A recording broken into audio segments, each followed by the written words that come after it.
Bob Lazar gets caught showing secret UFO tests to his friends, so he has to go public about it. Check out what Joe Rogan has to say about this. I think David Grush said that too, didn't he? Yeah, I believe he did. Yeah. And even, Lazar, when he was talking about it, yeah, the sports model. Wasn't that fully intact too? Fully intact. Yeah, fully intact and operational, and apparently they flew it around. Bob Lazar is best known for going public in 1989, claiming that the US possessed 9 extraterrestrial craft. He claimed that the craft originated from the Zeta Reticuli star system. Okay, Yeah. that'd be fun. Well, that was one of the reasons, the whole story, how he got caught. It's a really crazy story. So, he used to work at Los Alamos. He was a propulsions expert. Guy put a jet engine on the back of a Honda. It was a real And this is how that car looked like. Pretty crazy. freak. He made a hydrogen Corvette in like the 1990s. He was a nutty dude. Clearly an engineer. Yes. That part checks out. So he gets this job on Area S4 and goes there. And it's all documented in Jeremy Corbell's excellent movie, Bob Lazar, Area 51 and Flying Saucers. So he goes there and sees this thing, and it's got a American flag sticker on it. That means it has to be made in America.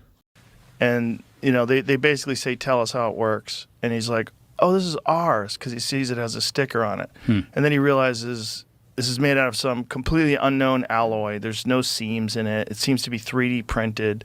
There's no controls inside of it. It's designed for something that's 3 feet tall. It's all very fucking weird. So he's working on this thing, not making much headway at all. They understood that there was an element 115, that was not even on the periodic table. Eventually, Element 115 moscovium is a synthetic super heavy, highly radioactive element in the P block of the periodical table, discovered by Russian and American scientists, named after the Moscow region and known for its extreme instability, decaying in fractions of a second. However, at the time when Bob Lazar was shown these UFOs, element 115 wasn't discovered yet. found to actually be a thing by the Large Hadron Collider. But even then, they only measured it for a millisecond, right? So then he's saying that they have this stable version of this element, and you bombard it with radiation, creates this sort of gravity drive. He's working on this thing, and it's all top secret, so he cannot tell his wife. So they're calling him up at 10 o'clock, like, hey, get to the airport. We need you. And so he... And of course the wife starts to get suspicious of Bob's nightly activities. He would have to fly out at random times, fly out to S4, and his wife was like, this motherfucker's having an affair. Well, I'm going to have an affair too. So she starts fucking her flight attendant, or a flight instructor. I think that's what it was.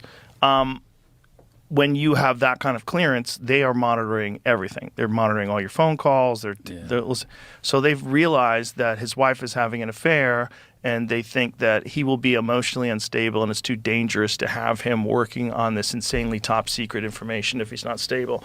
So they tell him, we're going to at least temporarily relieve you of your duties.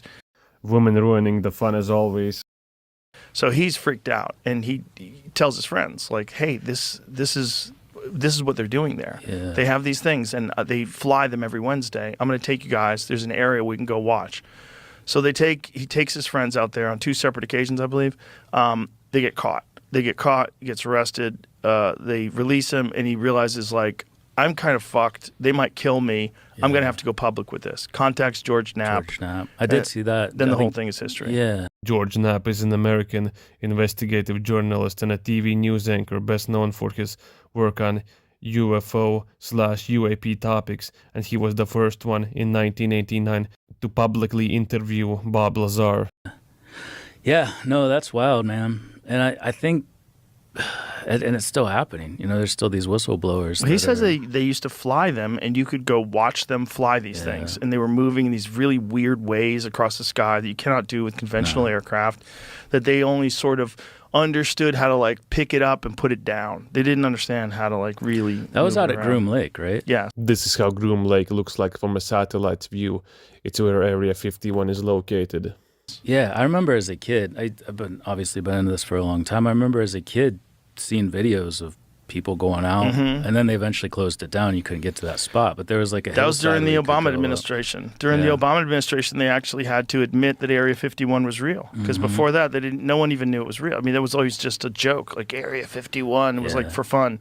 But then they said, no, it is real, and we need to expand the forbidden boundary. Thanks for watching. If you enjoyed the video, hit that like button and also consider subscribing. Thanks. I'll see you next time. Peace.